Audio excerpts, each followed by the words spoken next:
Spotlight Art Talks highlight member and friend artists of all ages and experiences.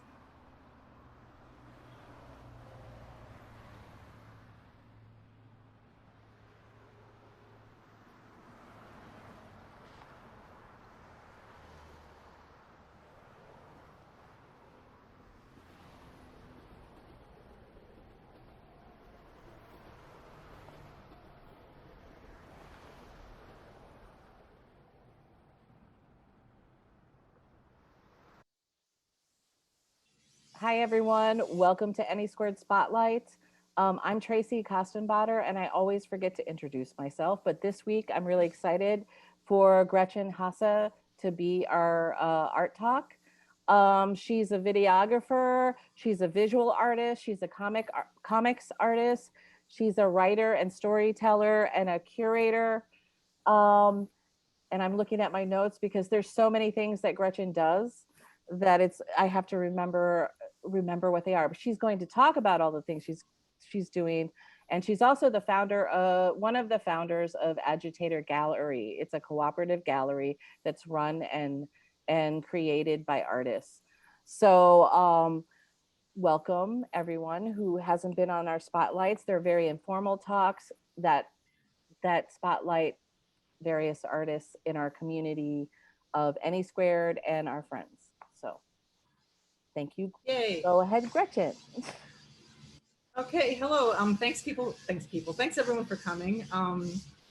It's really an honor to be here. I've known Tracy for a really long time, probably over 20 years at this point. I think it's over 20 years at this point. Oh, I forgot to say that. and We knew each other from the Autonomous Yeah. Zone doing the Well, now I'm women's saying drawing that group. we knew Oh each my other God. when we were in our 20s. Anyway, so it's been a while.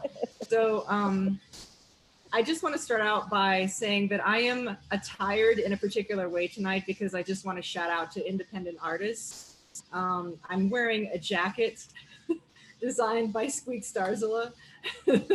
I commissioned it from her a couple years ago, and I'll get to the context of that later. And I'm also wearing I can't believe I'm talking about my wardrobe. I'm also wearing a necklace designed by Natalie Carrasquillo. It's really awesome. She does these like little cameos with paint chips and other Leslie's like jewelry, like with Pieces with from paint. Project Logan. Totally, she's from Project Logan, and I'm sort of obsessed with them. I have several of them. Totally my aesthetic. Anyway, I just wanted to shout that out, and this is also thinking about like this is going to be recorded, and like I know other people will watch it later. Just to say, if you have the ability to commission any artists or buy any artist stuff, now is the time. Do it. You won't be sorry. They'll love you. You'll build up some awesome art karma. I love this stuff, and I do as much. I can't do a lot, but I do as much buying and supporting of other artists as I can. And ever since I started doing that, I really love it, and it makes my life so much better. So anyway, support other artists, and Thanks you for too can look as supporting cool as I the do. young people. Yes. And it's just, I'm kind of lucky too, because I'm surrounded by astounding artists, and I'm just like, cool, I'm going to buy some of that. I'm just, yeah, it's great. So I love it. And everybody should do it if they can. Okay. So I'm going to share a lot of screen stuff tonight. A lot of the stuff that I'm going to be sharing is from my website or from the Agitator Gallery website. And I'm going to like be sharing a bunch of stuff tonight. There's my website if you want to follow along tonight. And I'll share my Instagram later because I don't need to do that right now. But a lot of the images I'll be sharing are on my website, and you can go check them out on your own later if you would like. So my name's Gretchen, and I started out interested in storytelling. Like that, as long as I can remember, I was interested in making up stories. So I started out writing, and I'm not going to pretend like I was always a great writer because we're talking about like when I was like a kid, whatever, but I was always making up stories. And then over the years, I grew into a multidisciplinary artist, but it was always a narrative thread. That's why I do so many different mediums, um, including video production and comics, murals and collage. And recently I kind of did the full circle and came back around to writing, which I guess the weird thing is that like after doing all the other stuff, writing seems almost easy, which it's not. But it's just like it's not video editing and it's not like animation and everything. So everything has its different kind of workflow. And writing, like I just wrote a 50-page ghost story, and it seemed like kind of a relief compared to a lot of the other stuff I've been doing. But anyway, recently I've done, and I also want to say this talk, doing talks like this is really helpful to me as an artist, so I appreciate the opportunity. It helps me, especially as a multidisciplinary artist, to be able to describe what I do, because sometimes it's really hard to cohesively present it to people. And the more I do this, the better I get at it. And that's valuable to me.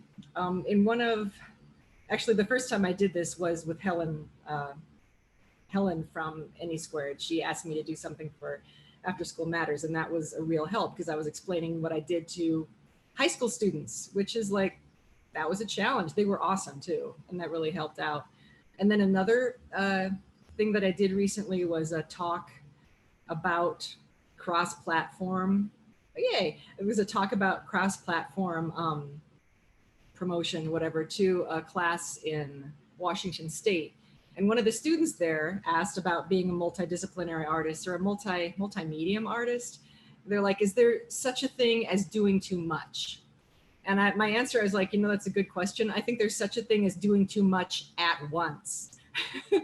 So I think that it's good if you're interested in a number of things. Doing a number of things is cool, but trying to do everything at once is going to mess you up. So, and I know because I keep trying to and I keep not succeeding. So one of the things that the pandemic has been, I don't want to say good for, but that it's taught me is that it's really valuable to be able to block times off and focus on specific things. And I've gotten to so many backburnered projects because of that. I am able to focus better now because I have more blocks of time. And I'm thinking about when things go to some sort of a new, I don't want to say normal, but some sort of a new arrangement, I understand the value of focus a lot better. So just sort of a shout out to people who, like all of us, deal with time management issues. I think that's part of what life is. But now that I have bigger blocks of time, I do personally, I'm just like, okay, now I can sort of take a rest and figure this out. I want to like go too much into that, but it's been something I've been thinking a lot about these days. So, okay, I am now going to share my website screen. Okay, so you're seeing the website. It's not full screen. Whoa. So if anybody wants to see the website, it's gretchenhasse.com. And I am always updating it. I guess, again, shouting out to the younger artists, you should always be updating your website with new work and thinking about how you're presenting yourself. So I'm always trying to make it a little bit more, I don't know, just a little bit more interesting. So I'm going to go to my portfolio and talk about comics. Okay, so comics and illustration. Here's like Freaks Progress is a comic that I would consider at this point my life's work. It's something that I've been working on for basically since like 1992 in one way or another. And yeah, so the characters have been developing to the point where I think that I feel like they're real people. And anybody who's created characters can relate to that. And it started out as a webcomic, but people kept telling me that they wanted to see it printed. And I was like, yeah, I'll do that eventually. I'm just going through these are some of the chapter 1. And they're horizontally formatted because I designed them for a laptop screen. And I realized later that it's probably better to do it vertically because people look at it on their phone. Now I know that. But anyway, and then sometimes, here's the chapter 2 cover. Sometimes I would do, I'm trying to get to the GIF now. I would do, because it's online, it's like, oh, let's do a little like moderate animation. So these are all pages from the first chapter of Freaks Progress. And at first I wanted it to be strictly online and eventually in print. But in, I don't know, where'd my thing go? But in August, but again, like I was saying, a lot of people kept asking me, when are you going to print it? And I was kind of like, I don't know, never. Like I wanted it to be a webcomic, but people were interested in it being in print. So actually in August of this year, a man named Joseph Copley, I think you pronounce it Copley, from Springfield, Illinois. He runs a magazine called Activator. It's a music magazine called Activator. And he asked if I would want to start to publish, to serialize Freaks Progress in their magazine.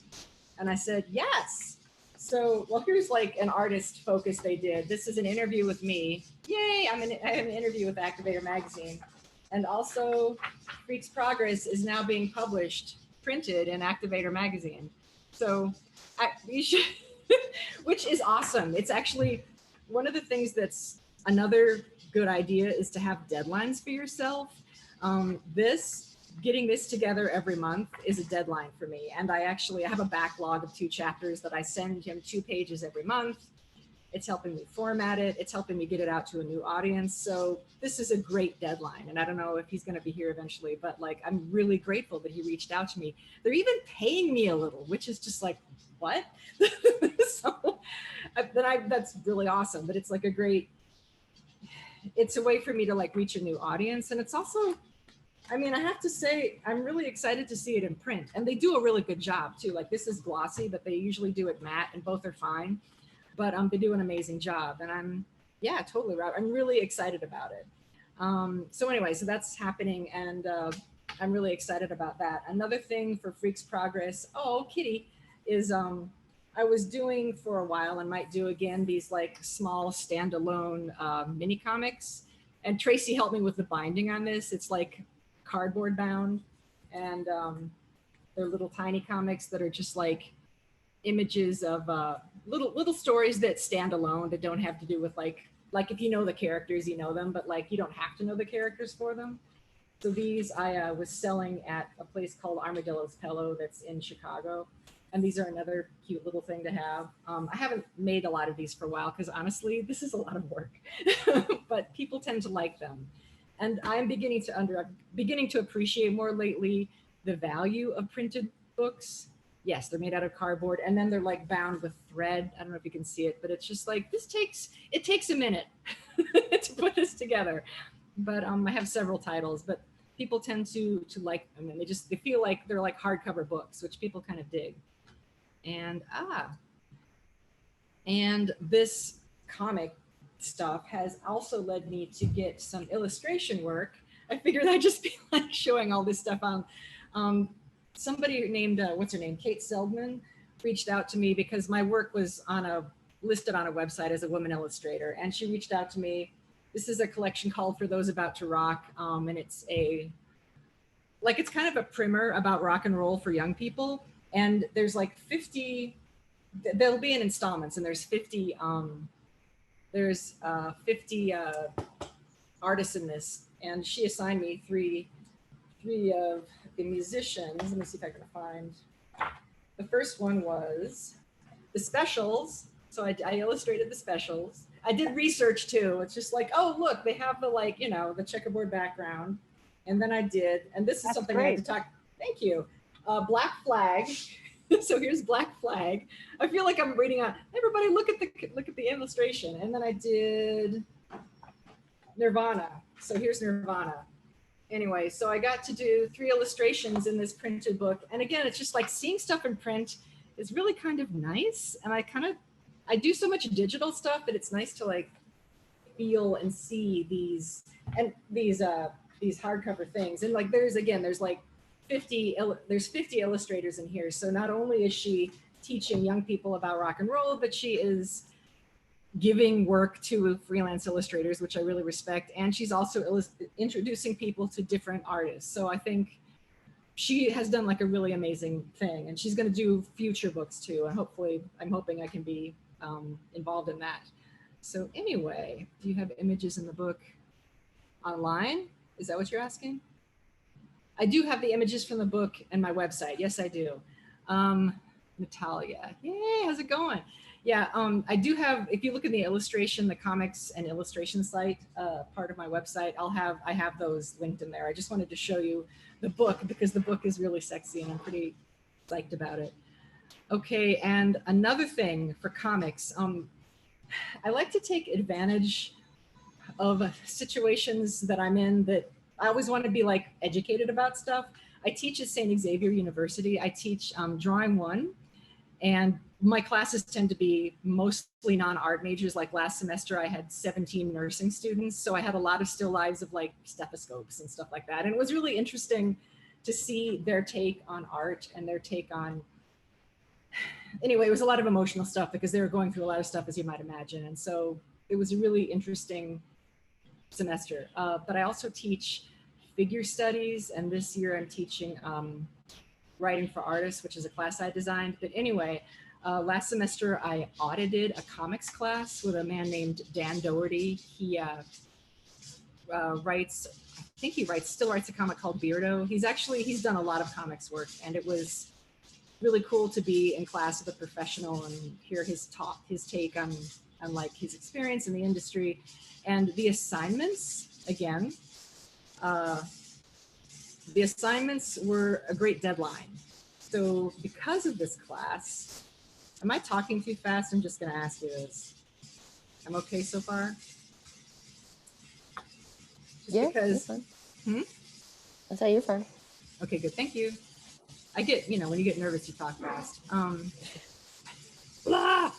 So one of the major assignments that we did was called a historical intersection, and to like work with somebody from your family. And it was a lot of the students, did things about COVID, or they did things about different historical periods. And like, because I'm probably older than all of their parents, I did a very different historical period.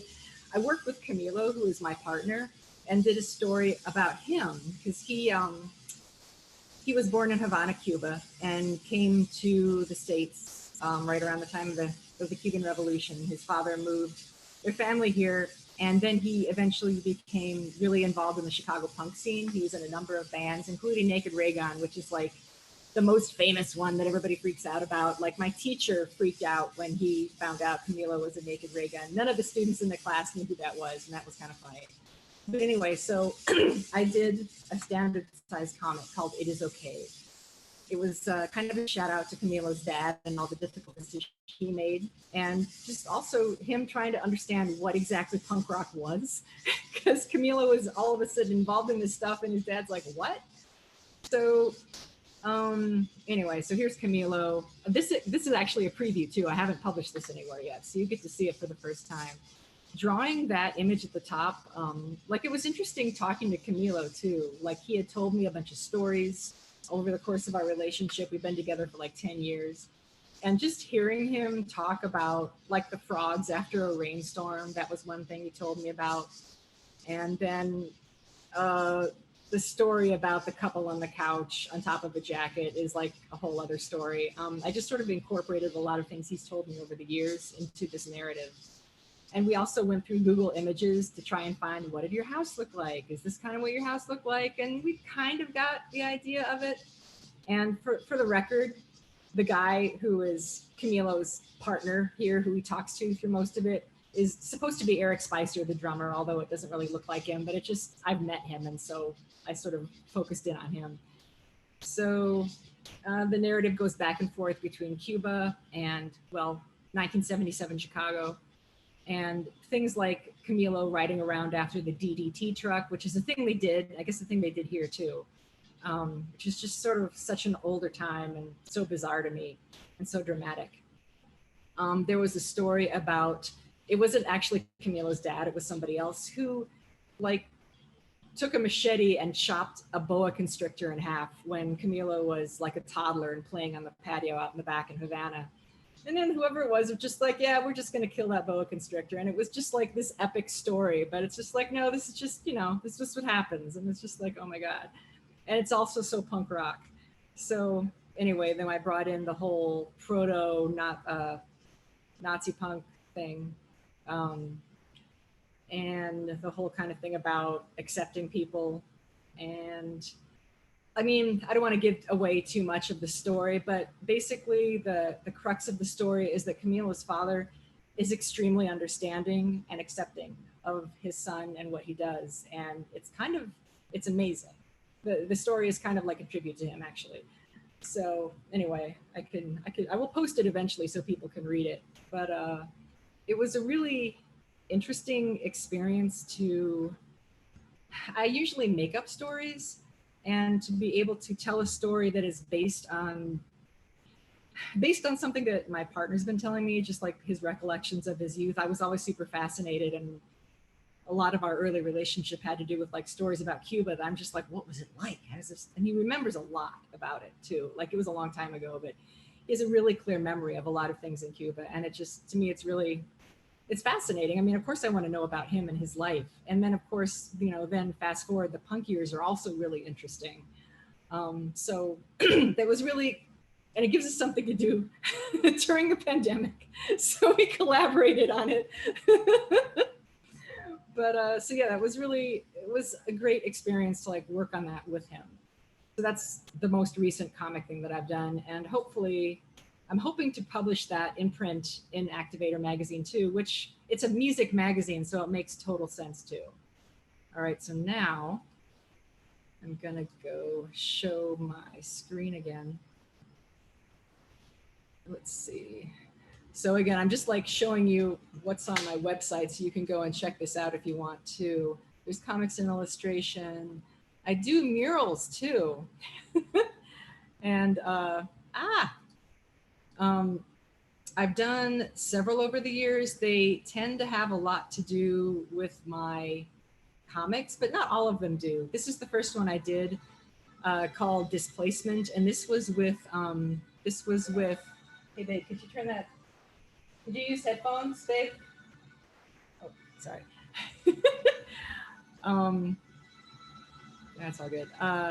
This was with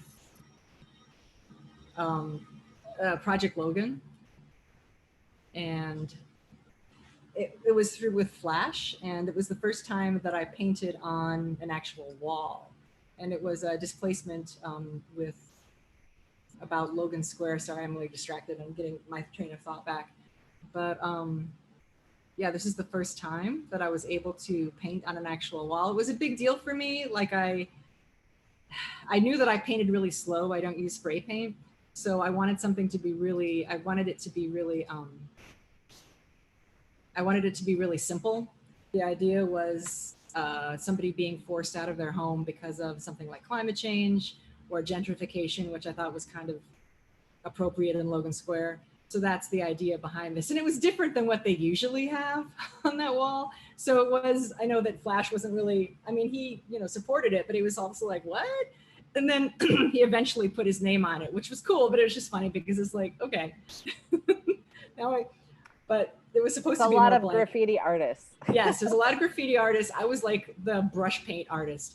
And so that was, different than what they usually saw. The very first mural that I did was called Fix It Yourself. And it was on the facade of the Lifeline Theater. This is my character, Lupita from Freaks Progress. And the idea is that it's about, Fix It Yourself is about fixing society. It's not necessarily about women being in the trades, although people kind of took it that way. And here I am painting it during the Glenwood Avenue Arts Festival. But eventually, and here it is on the facade of the Lifeline Theater. It was there for 3 years. And eventually, I donated it to Chicago Women in Trade because I liked it so much. So now it lives in their training facility. So people, women who are training to be in the trades see it every day when they go to the training facility. And I'm kind of really jazzed about that. I really like that. So, and also, let me go back to, one of the things I also did was with AnySquared. If everybody knows the Logan Square Dog Park mural, this was in 2016. These are also characters from my comic. Hazel, who is blind, and Zorro, who is her seeing eye dog. So that's how I got them in the dog park mural, because there's a seeing eye dog. And I painted the dog blue because, like a great big black lab would look weird on a mural. So, artistic license. And then some of the graffiti artists who were also the spray paint artists who were taking part in the mural did like the clouds and this hummingbird and some, I really like the way it turned out. It looks really great. The colors are really bright.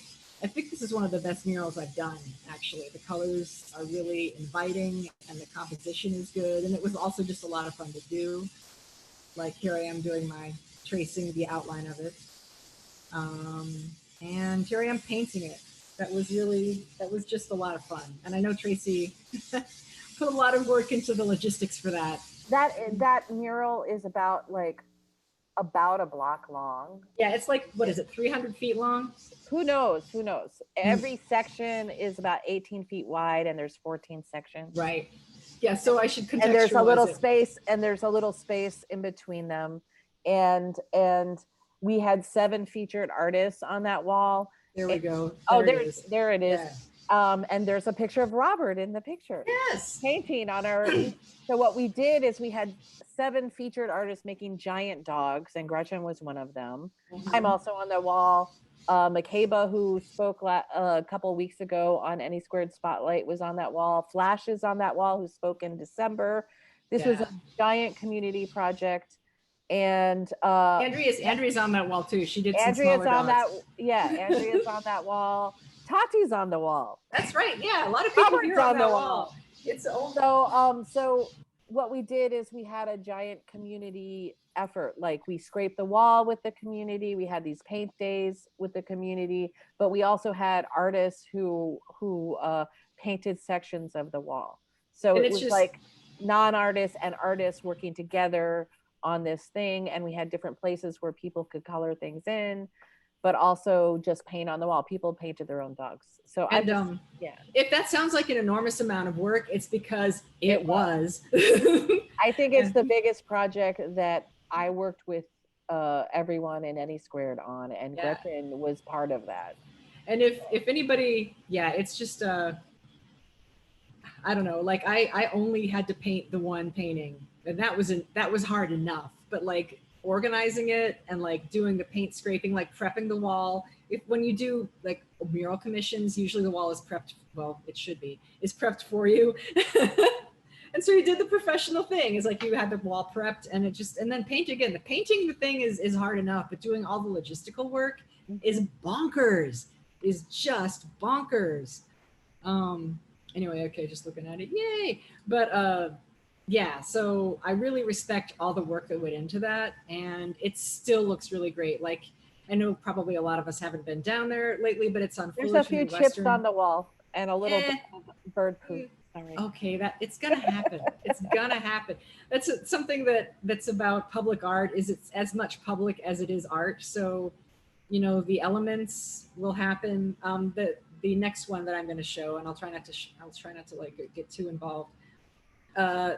There's tagging's going to happen, and you just have to accept it. So there's kind of a lot of tagging happening on mine in Rogers Park. I'm going to show the video of it right now. One of like the high points so far of my muraling career is the Mile of Murals commission in Rogers Park. I'm in Rogers Park right now with my partner, and this is a video that I made, or that I had made or helped make, with Tom Callahan, who does drone footage, and I edited it. And there's me, and I worked with several people from AnySquared to paint this mural. And it's a weird, like it's in an underpass, so it's hard to like show the complete extent of it with just still pictures. So that's why I was doing the drone footage. It seemed like that would be the best way to show it. And like I interviewed all the people who were in it. There's Dahlia, and everybody helped. I chose some really amazing artists who were very dedicated and very helpful. And it took a while. Again, we didn't use spray paint. We used brush paint, and it just took a long time. The thing that was really, here's Cesar. The thing that was really cool is that Rogers Park people like to talk to you while you work. And it was really cool. It was super cold that day. That's why Cesar looks so sad and he doesn't want to be there. It was really, really cold. It was November. But Anyway, so we did this video to show how we work together on this mural. It was a great experience. People would stop by and talk to us every day while we were working on it. And I know that it's the current alderman's favorite mural in the area, which is kind of a big deal to me. So, and there's been some tagging, like there's a person who's sort of a well-known person who's mentally ill who likes to tag stuff with Sharpie in that area. And he's, for some reason, I think he sleeps near where the mural is. So he tags my mural a lot. And it's been frustrating trying to keep up with it, but we're figuring it out. And but again, it's just like public art is public. And so stuff like that's going to happen.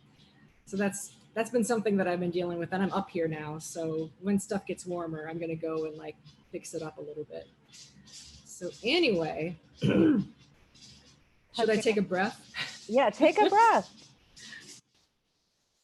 I want to show, I just showed, oh, hey, Natalia.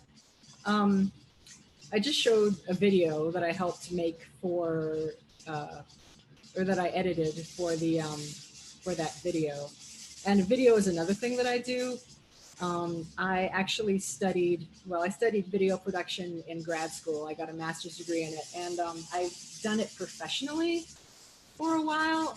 Mostly the stuff that I do is pretty DIY. I used to work at a website. This is a music video I did. I'll just sort of let it play. I also worked on the props for this. This is one of Camilo's bands. I also made these big cardboard like guitars and instruments, and there's my friend Freedom. And I wanted it to look sort of like a homemade, old-timey video, because everybody in the video is like, you know, they're all like older people. So I figured it would be nice to have it look like kind of an old-timey punk video. Okay, so the video production that I do is both creative, like this one. It's sort of this collage effort with these sort of homemade looking special effects. There's like, okay, here we go. I'm just gonna let this play for a minute because I'm really proud of it. There's Freedom. I knew a woman who does belly dancing, so she's in the video. And I know a woman who does ballroom dancing, so she's also in the video. So I just kind of called in a lot of favors for this music video and kind of put it all together, and it worked out kind of well. This sort of tribute to Rats and how they kind of have their run of the place in Chicago, because this is a Chicago punk band. Did you make the rat mask? The video that I do is creative work, as well as some of the client work I do, but also some of the other work that I do is social justice video. And I've done a lot of work for social justice campaigns over the years. Did I make the rat masks? I did make the rat masks. I'm really into cardboard. So all the props in there I made. The can fire, which was just like there was a can, an oil can with like a fan in the bottom, and there was a bunch of like, I don't know, fabric that it was blowing up, and so that was sort of like that was something the producer made, and I was really, because I really wanted that, and I had that. So I'll show basically a lot of the video that I've done that's been involved in with social justice groups, and I haven't done those for kind of a while, but they've been their video, as well as opportunities to, some of them have been shown to legislators to educate them about an issue. Like I was part of TAMS Year 10, which was a project to shut down TAM Supermax Prison. And I did, that video is listed in my video section. And I also did this piece here, The Air We Breathe, was a collaboration with a, which was it? I don't remember. One of the, and the name of the organization is there, Rising Tide Chicago. Yeah, a collaboration with them talking about an action they did to close the Petco facility down in Southeast Chicago. And that video, partly because tried really hard to make that video a standalone video so anyone who watched it would know what the action was for and why they were doing it that way. Because sometimes people don't really understand what actions are and why people do the things that they do, like sitting in on, like why do people chain themselves to things? Like what does that accomplish? And there is a lot of, they go into, the people who are in the video go into a lot of like, well, we made sure that the truck drivers we blocked, like they made sure they had other jobs to do that day, and even said that some of the police officers that ended up like arresting them even said, look, we're concerned about the air quality down here too. So like I put all of that in the video. And so it's a standalone video that has been used as training for other community groups to talk about actions that they're doing. And I'm extremely proud of that. I'm very happy that that video is being used for stuff like that. And there's like various other action videos that I've made, and it's educational for me. And I know that a lot of them have like long tails, I guess is what I want to say. Like they affect people for a long time, and they can be educational things for a long time. So I'm really proud of that. Okay, would you like me to play it? All right. We'll play a little you know, bit. I don't want to. I don't want to. I'm scared that it's going to make us conk out again. Full disclosure, this first part of it, I didn't shoot this. This is my friend Yuli Goglinski, who does really great camera work, and that's like going down the Calumet River. Yeah, it's getting kind of slow. Maybe stop it because it's making my internet get choppy. But if you want to see it, I think that you can another special treat with that video. Yeah, you can totally watch it on your own. You can but watch another special treat with that video is I did the voiceover for that video, which is kind of fun. I might have done the voiceover at your house, Tracy. I put a blanket over my head and did the voiceover into like my field recorder. So I vaguely remember you having a field recorder here. Yes. And I put your blanket over my head, and I think that's when I did that. Yeah. So yeah, so you do what you've got to do. The video production I do is very sort of DIY. Okay. I'm just ramming through this here. Okay, cool. Yay. Just stop sharing the screen. Yeah, go ahead and shop. I'm not going to do any more video because I think that's probably part of what's messing up our connection. But maybe a little more bandwidth. Oh God. Another thing I do is animation. I won't spend too much time on this, but animation is hard. It takes a lot of time. There are so many things that I do that take like a lot of time, but they're kind of worth the effort in the end. This is on the animation site. Actually, let me try this. This is a video that I did recently for a band called Amy Sarai and the Outcome. And it's sort of a collaged animation approach. This video got me into something called the Collage Lab in New Orleans at Tulane University. It's like a residency that's been sidetracked because of COVID. Hopefully I can go there again in the next couple of years. But it's basically about activism and about frustration with how things are going in the world. And it's just like so many compilations of drawings and like video that I've taken and photographs that I've taken. And it's like the process of creating this was like creating a new style for me. And no animation is easy. This was not easy, but it was more compilation than actually drawing of animation. Like I spent so much time finding the images and compiling them together. And I'm gonna just let it run since this seems to be going kind of well. You should check it out on the website. The music is good too. I'm gonna wait until like the money shot happens. I did video of the, here it comes. Yeah. I did video of the band members and I traced them for a technique called rotoscoping. And that's a good idea. Everyone, I won't worry about watch it on the internet. You can show a picture of your page of videos. I will do that. I don't know why I thought that was going to work. Okay, but anyway, so I'll just show you the page. So this is the video and animation part. some of these are like, I did some enhanced animation where they're just very small animations of some of my comic book characters.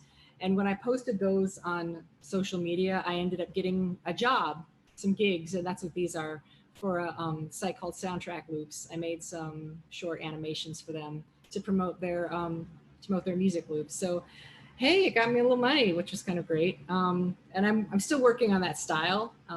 Again, it takes a minute, but I'm finding ways for it to not be as complicated as it might otherwise be as animation. So that's something that I'm working on for animation. Know what you wanted to do. Okay, so we'll go to collage. Go to portfolio and collage. Yeah. So all the videos are in this video and animation section on yes. the website. Yes. Collage. Go to collage. Okay. So yeah, so and I can just look at that. Don't click on any of them because I'm afraid what's going to happen. But anyway, so a lot of these are like, you know how sometimes you have a ton of figure drawings and you don't really know what to do with them. So what I did was I collaged them into like old windows, and it turned out to be one of the, I basically sold all of these, and I sell more of this stuff than I do of anything else. I don't know why people like them so much, but they do. And this is probably one of the, I don't know, this is one of the, as far as being an exhibiting artist, this is one of the things that I sell the most of, which always was sort of fascinating to me. But hey, it's a way to use all those figure drawings. So I thought that was kind of great. And if you want to go back to your portfolio and go to figure work. Okay. Thanks, Tracy. I'm sorry it took me so long to figure this out. No, it's okay. This is what I'm going to show a couple of these. Okay, that's great. People might want to see them okay. larger, mm-hmm. you know, because you have really nice pieces and Thanks. I like them too. Good. These are from over many years, and some of the photographs are ones that I've taken from various places. And my same friend Yuli, who did the video for that other piece. These are Figure Tuesdays drawings. I recognize that frame. Yeah. My friend Yuli works construction and gets me these windows sometimes. So yeah. So these are, yeah. Yeah. Also, so yeah, so they're big, they're heavy, they're kind of a pain to put together, but they're basically just packing tape to the back of the window, and people really like them.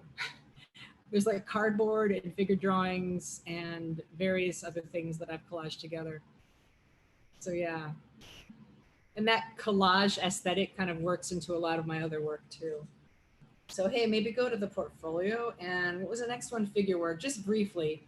At Agitator Gallery, we have Figure Tuesdays, which I started with Tracy way back in the day, just called the Women's Drawing Group. And we meet every week and draw from the figure. Lately, it's been digital figure drawings. And so that's what all these are. You just scroll down. I have so many of these. This isn't even a fraction of them, because we do this online every week. And you're more than welcome to come join us for figure drawings. And then you start to get into some of the oil pastel ones. It's 7 to 9 on Tuesdays, yes. And there's a invite on Facebook and also on the website, the Agitator Gallery website. Yes. On both Agitators. On Facebook, it's on Agitators and AnySquared's page. And yes. Gretchen's been facilitating this with Andrea, but for a very long time. And Jen too, yeah. Oh yeah. So we do that online every week, and it's really great. It's a nice way to get together and like work from the figure. Anyway, so I think maybe go to curation. That's also in portfolio. Mm-hmm. We're wrapping up here. We're wrapping up, I promise. No, I'm excited to see your work. I think everyone else is too. Okay. I feel sort of weird because I keep conking out. It took me a long time to figure out, like, no, stop showing the video. Okay. No. Here we go. So curation. This is something that, like, scroll down to not this one, but the one before it. Everything has changed. Oh, the one right above this. Whoa. Keep going. The skinny one. The skinny one. Yeah. So, and then go down maybe a little bit to the first image. So Andrea Kasprick, who was in this video chat, and I, along with several other people, founded Agitator Gallery in 2017. And we've done a lot. We were doing monthly shows, and we're still doing shows. We're doing everything virtually right now. We had a space on Ashland Avenue until August of last year, and decided not to renew our lease because we didn't need to spend $2,000 a month. I'm sorry, I didn't mean to say. We didn't need to spend rent every month on a space we couldn't use, and it was a hard decision. But we had a lot of really good shows there. But my first group show was in the fall of 2019. I Oh, you cut out again. Everything Has Changed is one of my favorite curations and works of Gretchen Hasse. It was such a beautiful show. Yes, it was. I love that one. And the book that went along with it was right. She also had a book that was part of it that she wrote, like a little booklet about why her like curator statement, and then she had a book of all the artists. It was a really good show. I have her book, Everything Has Changed, and I read through all of it, and she's a really interesting person. It's one of the, I love that she was doing that because she was about to talk about what the exhibit was about, and hopefully she will come back. The book was brilliant. She shared a lot about her life. Sorry, it's called Everything Has Changed.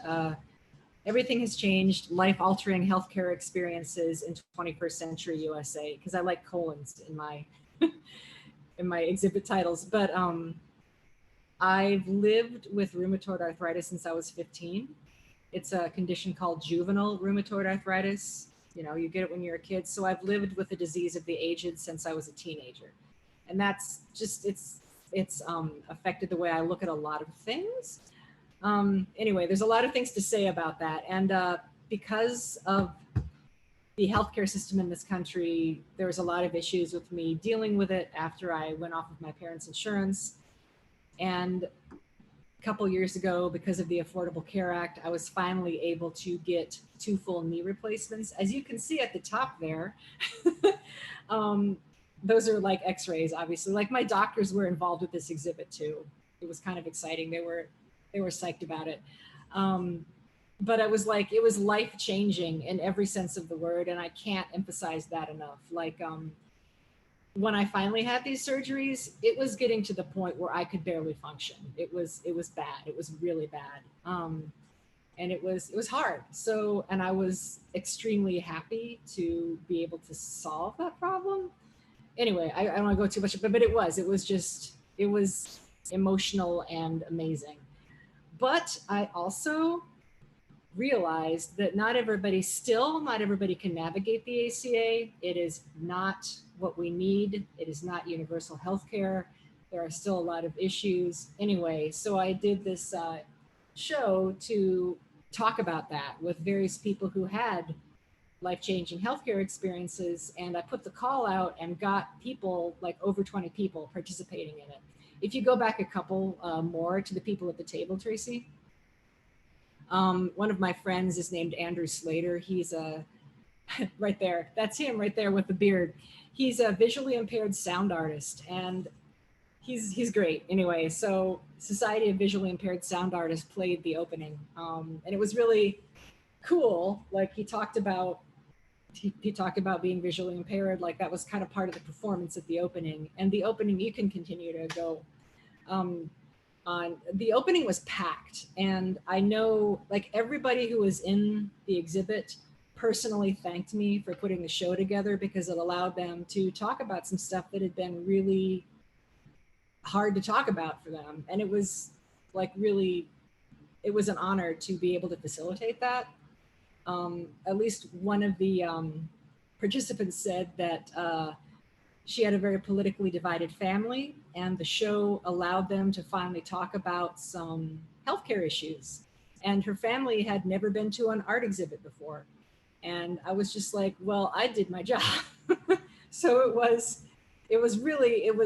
and even just like putting the show up was like working with the other artists and talking about like dealing with doctors and dealing with insurance and having a chronic healthcare issue and talking to other people about it.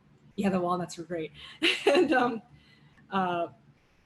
talking to other people about it and like people being nosy and trying to explain, like for me, being a teenager and explaining to people that I had arthritis, nobody believed me. And that just like was constantly frustrating. So it was a lot of a follow-up exhibit. Ooh, everything hasn't changed. Actually, that's a good idea, Robert.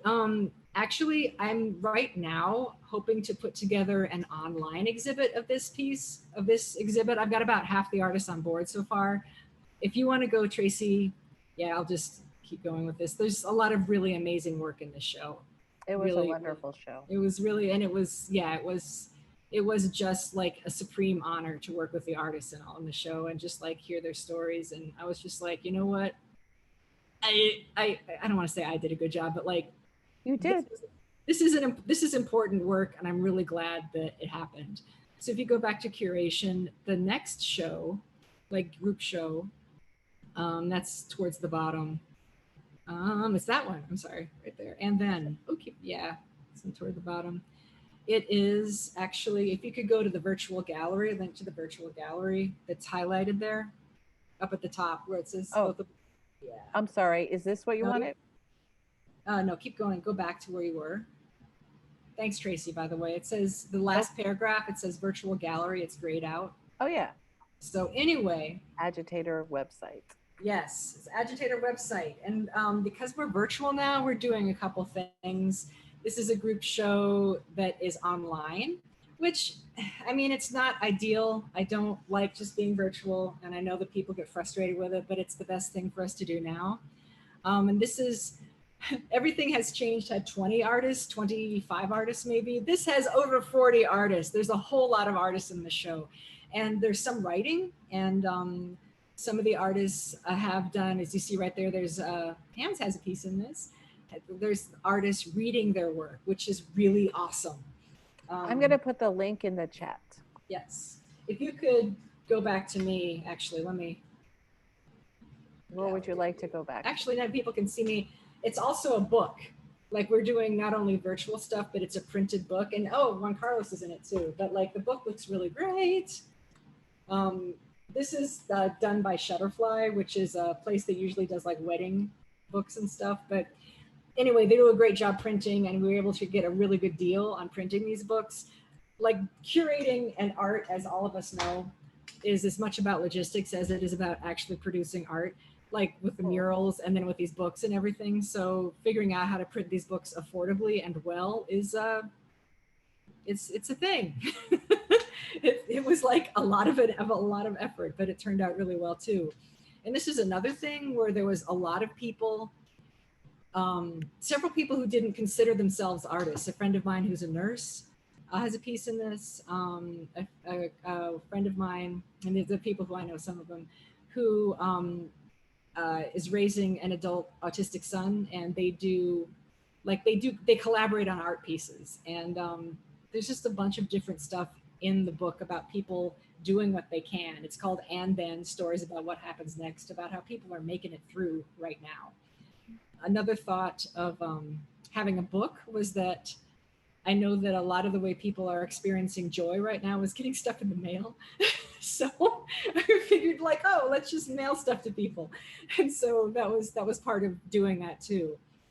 And if you could go back to curation one more time. Absolutely. And hey, the first one there, we're going to do another printed exhibit. This one is going to be a zine because it's going to be comics, and I will share the link there and you can share it at the end of the talk. We're looking for comic submissions. My dream for this is for us to have Agitator comics at least once a year, maybe twice. I mean, first things first. And when we get a new space, I'd love to have a mini con at the new space. But yeah, first things first, we'll have one printed zine this year and then we'll work for that. But like, if people want to submit comics, this is it. And also, to be honest, the thing that really inspired me to do this is because my roommate, Andrea, who's on here, I think, has some really cool comics work that I want to put in something. So it's going to be in here. So that's one of the, like, kind of the reason that I wanted to do it, but also like to show other people's comics too. So you can stop showing right now. I'm going to wrap up with just saying that Let me speak of you. I have done.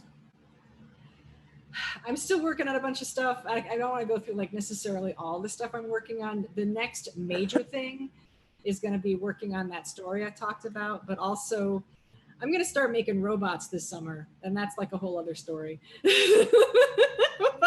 Tati. Let me just show. This is not a video, so maybe I can. Patty's freaking out.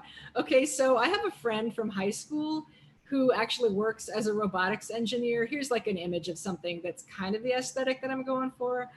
So my friend Anita works as a robotics engineer for a car company. She's in Michigan, and she's agreed to mentor me through the process.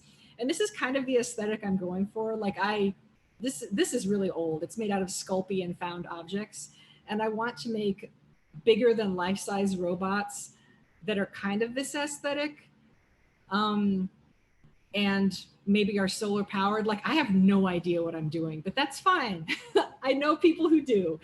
So what I'm going to be doing later this year, like I still don't have access to large studio space. So I'll start making models that are kind of this size. This is like 9 inches tall-ish. I'll start making models that are kind of mock-ups. And I know that like things don't necessarily always scale up very well. So the idea would be that after this, I would develop my aesthetic, and then I would like write a proposal to get space to make the big stuff and like work on that. And it would be ceramic and found metal objects.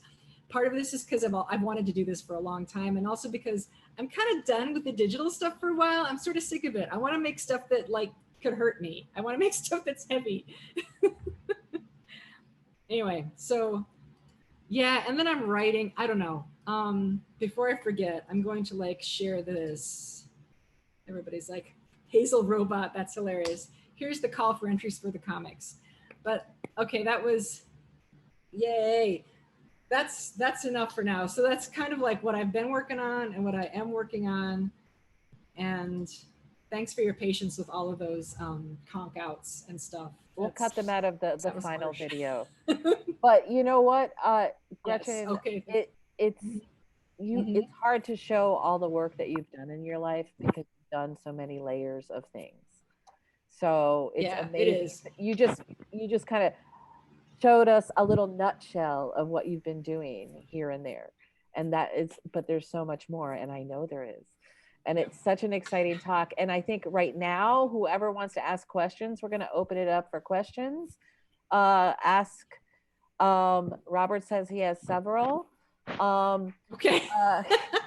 So we're going to open it up for questions. So everyone can unmute if you want to ask your questions. So go ahead. Can you hear me? Yes. Yes. Well, first of all, I was wondering, I really love the Hazel image, and there's not often that you see a mural of a person with a seeing eye dog. So I'm kind of wondering, have you ever thought about maybe creating an actual Hazel doll along with the seeing eye dog? I think that would be amazing. Okay. And then the second question I have is punk, rock, and music seem to be a common theme. I don't know, can you maybe speak to that? Were you influenced a lot by punk, and did you see yourself, maybe as an outcast because of, your arthritis? So, I often see that in your work, and I wonder, if maybe music and punk rock, have a really big role that maybe you don't talk about very often. Those are two very good questions that make me think about stuff. Yeah, when I was a younger person, when I was dealing with arthritis, the way I dealt with it in Wheaton, Illinois, was by becoming a born-again Christian, which is not very punk rock, but that's how, maybe it can be, but like, it wasn't for me. At the time, that's what helped me. And I'm like, I'll be honest, like it really, that's like a whole other story, but I won't go into it. But like, it really helped me to have things to be very predictable, very like, like having like thinking about the future and like there's a plan, everything's cool, because it was, I wrote a curatorial statement about it. when I first got arthritis, it was acute onset, and I abruptly lost like 30 pounds, and my period stopped, and I like every bone was painful, including my ribs, so it hurt to breathe. It was bad. Like I would scream myself to sleep at night. My mother would like sit by me my bed and hold my hand because it was really hard for her to deal with. And so it was really hard for a while. And it made, it shaped my worldview. And it means, I think actually, it helps you to have a fantasy world to retreat to when stuff like that is going on. So that's, part of maybe what created a lot of the worlds that I'm still working with. And it also, honestly, that physical experience was what made me maybe become interested in the idea of, well, physical freaks progress, like physical differences, or people who are not accepted, or people who are not what you think they should be. I felt that a lot growing up. Fast forward to the punk scene, like I didn't know really about the punk scene until fairly later on. And honestly, I didn't know a lot about the punk scene until I strangely, abruptly started dating a punk rock guy. Like I met Camilo. I knew about punk rock, but I didn't really know anything specifically about it until I met him through a mutual friend. And I was like, oh, he's hot. And then I found out that he was in this band that I guess people liked. And then, and I actually asked him, I'm like, you don't mind that I like know nothing about this? And he's like, no, I actually kind of like it because it means you like me and not just the music. I'm like, oh, okay, well, that's cool. But the more I found out about it, it was sort of like, I related to I think I wrote something about like punk rock it's about frustration and anger, but it's also inherently joyful. And I'm like, yeah, I like that. I really like that. So yeah, I think that I relate to that. And Camilo is all about that too. And so it's interesting to hear his stories about it too, because he was in the thick of it. And he's several years older than me. So he has like a different experience of the time than I did. And I don't know, like I maybe could have come and see him, could have come and seen him in Chicago. In the 80s, when I was in high school. We were so different then. 86 and yeah, like he was in Naked Ray Gun when I was in high school, and I technically could have come to see them in Chicago, but I was all the way a born again Christian, and there was no way that was going to happen. So I was seeing Steve Taylor at that time. I don't know if anybody knows who that is, but he's. Anyway. I remember the flyers for Naked Ray Gun. That's how old I am. Me too. Yeah. Well, yeah. They were good. There's like, I'm not going to Chicago, and they were a popular band. Yes. Yeah, there's some videos. I'm not going to share them because that's going to make the computer explode, but there's some videos on YouTube of them live at the Metro that are really good. And Camilo looks kind of exactly the same. It looks really, anyway, it wasn't that long ago. That's hilarious. Okay. Sam's like, hey, but anyway, so yeah, Robert, you actually like hit on, and it's hard to like reflect on that experience and what an effect it's had on me. It has, and it's hard to talk about. And honestly, I'm still a little bit reluctant to be specific about it because I'm frankly afraid a little bit of what naming that condition will do to my like hireability. Like I'm at this point, like I'm 53 years old. I'm working as a practicing artist. Who's going to hire me anyway? You know what I mean? So it's like, maybe who cares? But the experience with happy birthday, Gretchen. Thank you. Yesterday I turned 53. Woohoo! But but it's like, so okay, my point, what was I saying? After having gone through decades of insurance companies, because rheumatoid arthritis is an autoimmune disease, and insurance companies lump that together with like cancer and AIDS, which, obviously should also be covered with insurance, but they're like, no, we're not going to cover that. And then you get marked. And then maybe people don't want to hire you because they could cost you a lot of money in insurance and stuff. And so that's like a real thing, and it's still a real thing. So I'm kind of like really cagey about it in the writing for the show, and I'm still not sure whether I want to put it online. And it's just like, well, I hate that this is the case, but it is. I don't know. I'm afraid of naming that, and I'm afraid of admitting that. Yeah, Want and it now on this too. video? It's fine. It's totally fine. I mean, I guess like I'm thinking about like, yeah, I'm saying it because I think I'm comfortable with it now. But That's why I was suggesting maybe a follow-up to the exhibit, because while yes, we didn't get to see the exhibit, I thought it was wonderful to have artists talk about things that affect them in their health, yeah, because a yeah, lot of people don't necessarily get to hear that information. And I think yeah, to see it expressed through art is very powerful, and another way of reaching and teaching people about the yeah. effect of medical issues. So So maybe I need to, yeah, maybe I need to do that, come out as it were. But yeah, it's still, and when I'm asking all the artists too, it's like, are you comfortable sharing this online? You know, because it's a real concern. It is. I mentioned a story that when I was doing gallery hours for the exhibit, it was during September, and that's when Expo Chicago happens. And there was a man from Germany, a gallery owner from Germany, who came in to just check it out. And we were talking about it, and I'm like, this would be a really different exhibit in your country. And he's like, uh-huh. And I'm like, and so he just like, we we're both just like, so it just really, I don't know. It's like, I'm really grateful and happy for the fact that the ACA served me, but it is still financially inaccessible to so many people.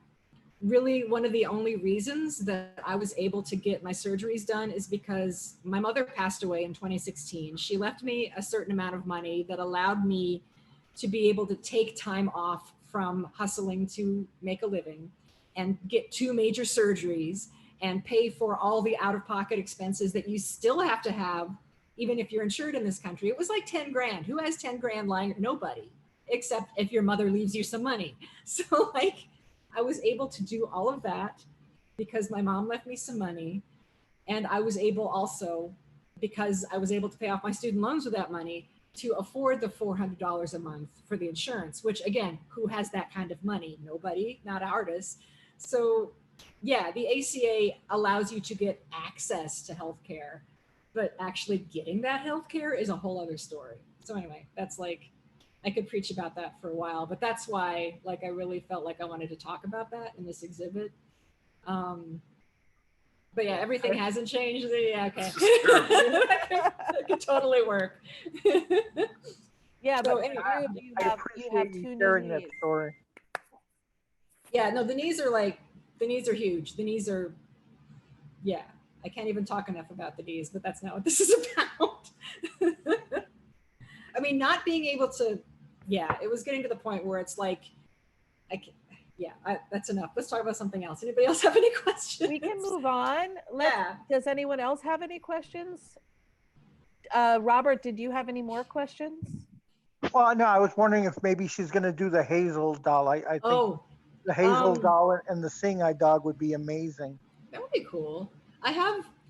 People have asked me about doing action figures. I mean, okay. I mean, that could be something, sure. I mean, maybe I want to focus on getting the comic to the point where people actually can read it first.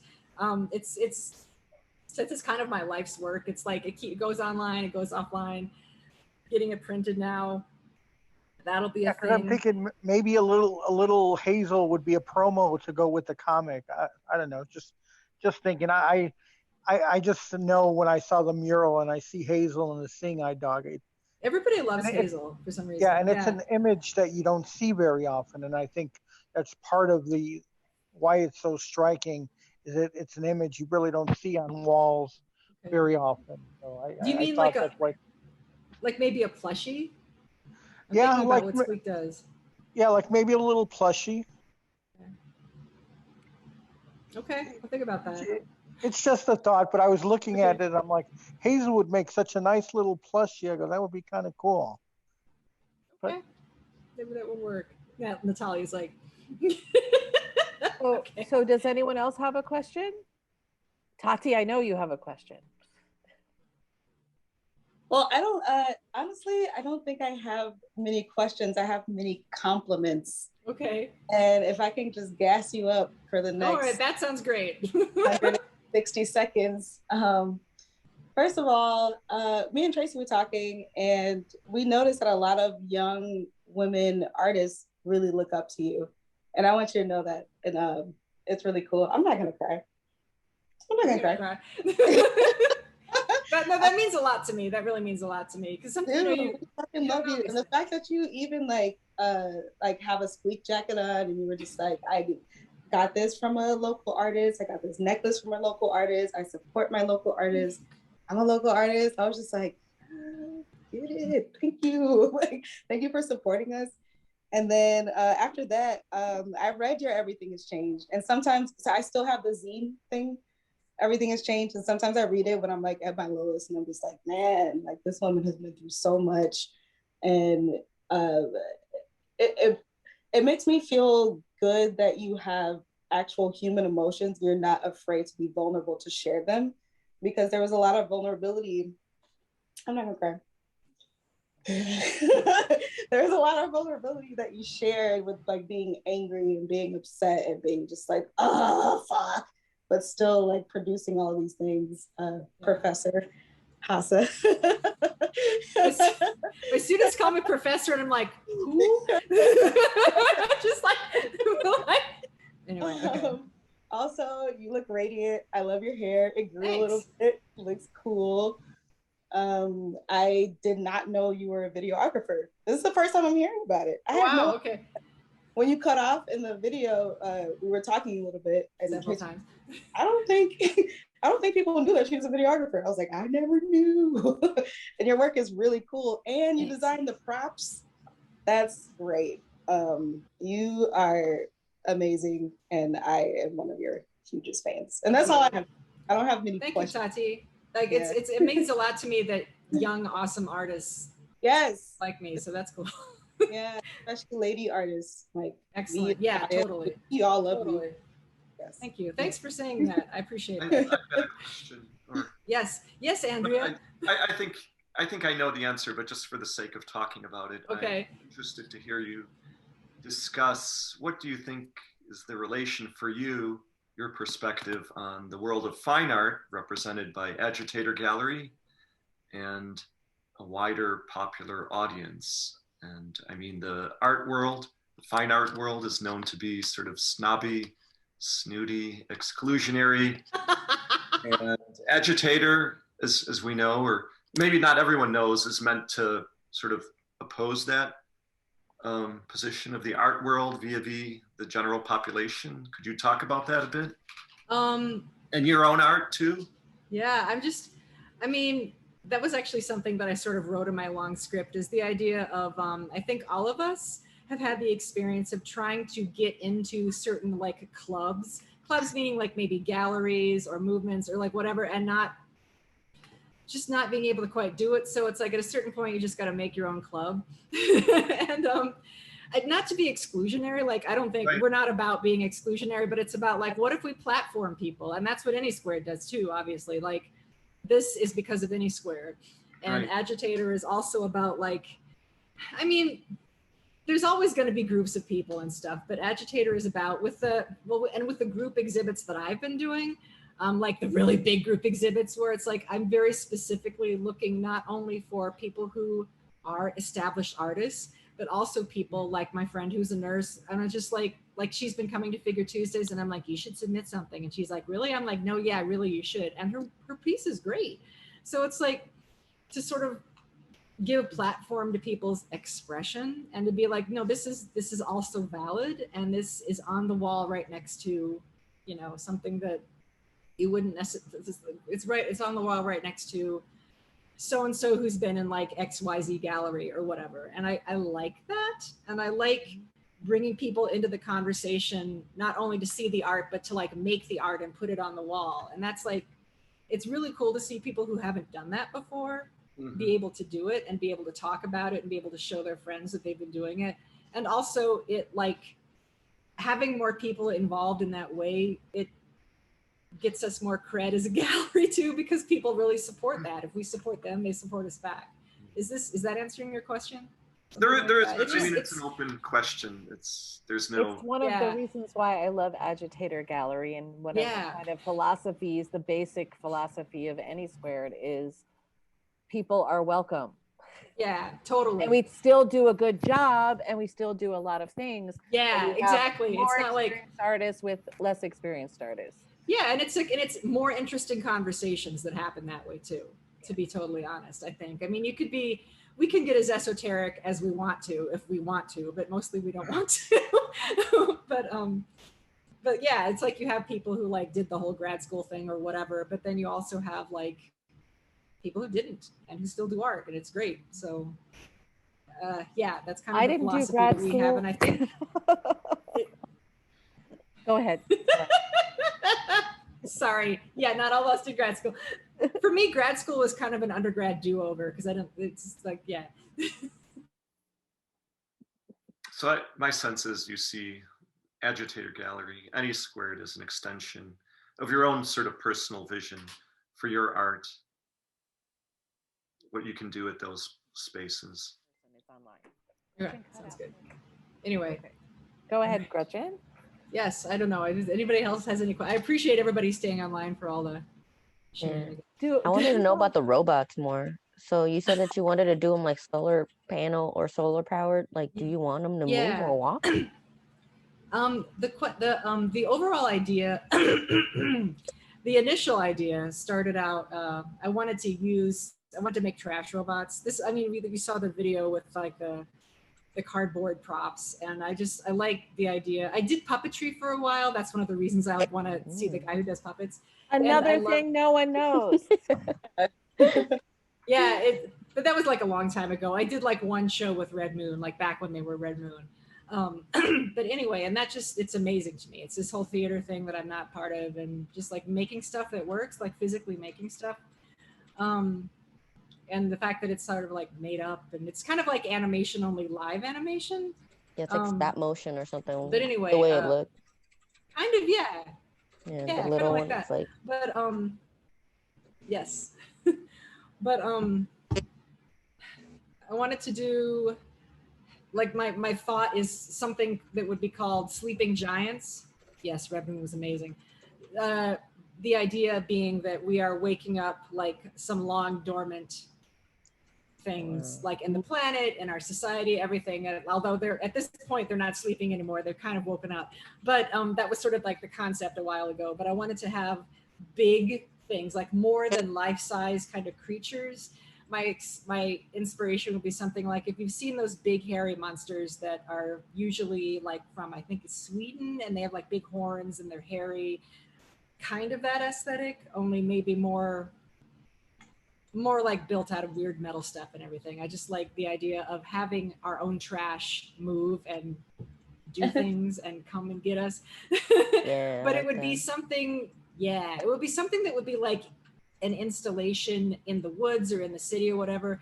And it wouldn't be anything like getting up and walking, although maybe eventually it would be more like something sitting there and like waking up and looking around, maybe having some vapor coming out of their nose or whatever, like potentially moving, something that looks like it's getting ready to move. That's like the initial thought, like maybe something doing something more eventually, but I can see that being an installation somewhere in the woods or somewhere in front of a building or whatever, where they do just slight movements that are enough to make them look really alive. So that's my idea. And the solar power is more that it could be standalone. It wouldn't have to be plugged into anything or whatever. And it would also be sort of, well, we'll see. Yeah, that sounds amazing. Or even just like if for a lift ahead, like that's a simple hydraulic, like that's so doable. That'd be beautiful. The eyes. Yeah. Yeah. And just make it like put the energy into making it look really interesting. Yeah. And at first I was going to be like, oh, I'll just make it out of paper mache and blah, blah, blah. And then my friend Anita is like, well, because the robotics create heat, you don't want to be using any flammable materials. I'm like, oh yeah, I'm glad I talked to you about that. So, but I like the reuse and like you said, like the garbage or the recycling, upcycling, like maybe I imagine rust, yeah, I think I can't wait. We all love that stuff, don't we? Yeah. Yeah, rust. And also, like Sculpey clay. Like, I'm sure you've all used Sculpey clay, right? You know what I'm talking about? And you can you can bake it at home in like a toaster oven. It's like, because I'm not going to have access to like a ceramic studio for a while, or to like soldering gun, but like that's hustling right there. Like, I don't have a ceramic place, but Sculpey. Got a toaster. Yeah. I got it. Well, that's how we all do it. Yeah. That's how we all get done. She's gonna come back. Okay. I'm interested in the physics behind that. Actually, ask her that, because you were teaching the physics class with kids and you were talking about kinetic sculptures. I'm That's wondering. gonna be cool. She's gonna. I imagine like the robot also like blending into grass too, like maybe like covered in moss and nature, as if it like something like that too. I don't know. I'm imagining like old. Yes, that would be ancient or something. Totally. Like, it just. Oh, you can hear me? Cool, cool. Shit, cool shit that you want to do. Yeah. Yes, totally. Yeah, I'm back. I don't know. Here goes the internet again. But yeah, I've been wanting to build something like that for a while. And I was just like, how can I do this? I don't have a studio, but I can start on the aesthetic and I can start on the mechanics now with like the smaller iteration of it. And then ideally I could like write a proposal for the space or for money or something to make it bigger, to scale it up. I hope. So are you to team up with like any physicists or scientists to help you do the circuit building to make these things move and operate? That's my friend Anita is going to be helping me, but eventually, yeah, I'd like to start reaching out to other people to maybe collaborate on it. But yes, that's true. Right. I do need to work with people. Hey, Gretchen, how's it going? Gretchen? Hey, how's it going? Who is this? Oh, Edgar. Yeah, what's going on? How's it going? I was suggesting there's a bunch of tutorials on YouTube for Arduino circuit boards or Raspberry Pis. They're like $35 computers. You can watch. It teaches you how to build those robots. I've been watching those. They're like very interesting. You could totally yourself. There's I know at the Art Institute, at least a while ago, this was years ago now, but they had vending machines where you could get Arduinos. I know the name. I don't really know how to use them yet, but because I used to I did video production at a website that was that focused on music equipment, and a lot of the people would talk about Arduinos and Raspberry Pis and stuff, and so I at least know that they exist. So, but I don't know how to use them yet. But yes, you're correct. I could be starting to use that, and it's not like I want them to do anything that's that complicated. Oh. But the thing would be to design it to move beautifully. So that would be the challenge or whatever. And that's why I'm going to start small. And start with a little Raspberry Pi. Get a hand moving. Yes. Yes, exactly. I think for me, the thing will be opening eyes and having the eyes move around. And I think somebody said about the videos, Robert was saying about the videos, I'd love to include some sort of light thing going on, like open your eyes and the lights come. I don't know. I mean, I'm sure that's possible, but not to have it be too complicated, but to have it just be really cool. So that's a thought for this summer that I want to work on that. Because why not? Let's just do robots. Tati had a question. Yes. Did you have a question? I did. Personal question about food. So the Camilo is a chef, and I follow you closely on Facebook, and I see all of the beautiful things that this human makes for you. Have you learned from them? And if so, what's your favorite dish? Okay, I'm looking at I've learned mostly to let him cook, but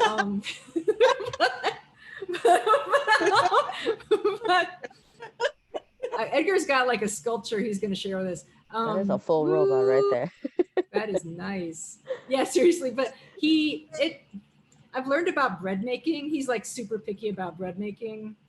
and the whole like science of it. I mean, and another thing, another thing is about the pandemic is that it does give you time to perfect your craft. It can anyway. So he's been super anal about it. I've learned a lot about the science of bread making, and I mean, yeah, like I am able to cook, but it's like it's not my genius. It's like I cook for practical reasons, and I could definitely make edible things, but it's his art, so Yeah. we'll just leave it to the professionals. Fun. But yes, I mean, yes, I have like I've learned about plating, and like so I show him respect by putting the pictures, you know, on Facebook and like showing off. They're my And favorite. also low key promoting good. That is, I'm low key promoting the pescatarian vegetarian lifestyle. That's also what that's about. So just saying. It's good food, man. Yes, Edgar has something. What did you have? What is it that you just brought in? Oh, you talking to me? Yes. I was just You have showing this is my kid's toy. It's a robot, and it still has servos, and this is the type of stuff Whoa. you would use. Oh, and the sound is really cool too. Yeah. So this is controlled. So how does that? Is it? This one you can't really program. It's already pre-programmed, but you control it with your cell phone, or there's buttons on it. It's just it's called Meccano. So Okay. it has servos and stuff, and it moves around. It has wheels and stuff like that. You could build them. You can also try using Lego. You can also try using. Sorry. No, it's okay. That's another thing. Like, there's a thing called circuit bending, which I'm sure people have heard of. Like, musicians would take mechanics out of things like that, or out of like speak and spells, and put them into music. Like, I could probably do that too. Is like steal stuff from existing toys. You could also look into like Lego Mindstorms. That's the robotics building system Lego has. Okay. That's another idea. You're going to work with that. There's so many different things you could do. Arduino. Okay. And those other different tools. Okay. That's a good idea. Maybe I could like get some of that and like harvest parts. There's a lot of YouTube videos that teach us how to do all that basic stuff. You just want to take your time and just look at them. I've been watching myself because I'm into this stuff too. So. Okay, cool. Then I'll have to I'll talk to you about that later too. Right. So I want to see if there's any other questions, because we'll take a couple more and then we'll just go to the more loosey-goosey. We'll go to the more like not recorded part. So are there any more questions that anyone has for Gretchen? I've got one more. Come on. Can you hear? Yeah. Oh, I'm sorry. What has you're in your relationship, what has being in love, how does that impact your art? What effect has that had on your artwork? Has it changed it at all? Has it given you a different perspective? I was just writing about this in my journal the other day, because this is another part of the art practice is I write. And another thing about like having time during the pandemic is I write in my journal every morning, and it's kind of it helps keep me focused. This is both part of being in a relationship and also part of being older. When I was younger, Tracy might remember this, like personally, my energy and hormones, can people hear me right now? I feel like yes. Somebody say something.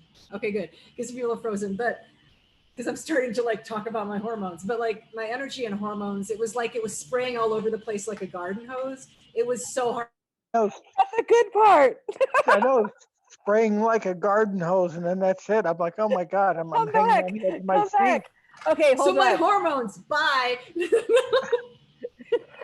But like, okay, so when you're young, you have a lot of like nervous, horny energy, and it can get to be a problem, and it can be hard to focus on stuff. And for me, that was always, and then also, combined with the idea of desperately trying to find my one perfect soulmate or whatever. Like that was like all of my 20s and most of my 30s and into my 40s. I mean, it was just like, I want this particular thing. In the meantime, I'll sleep with whoever I have to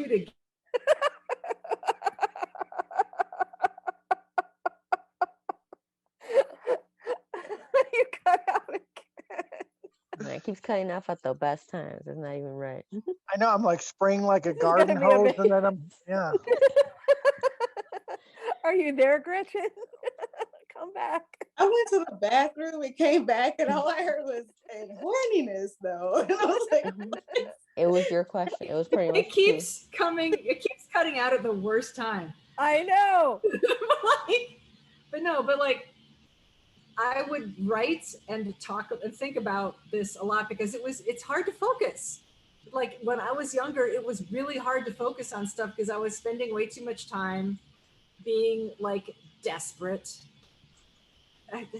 horny. I mean, it was an issue. It was really an issue.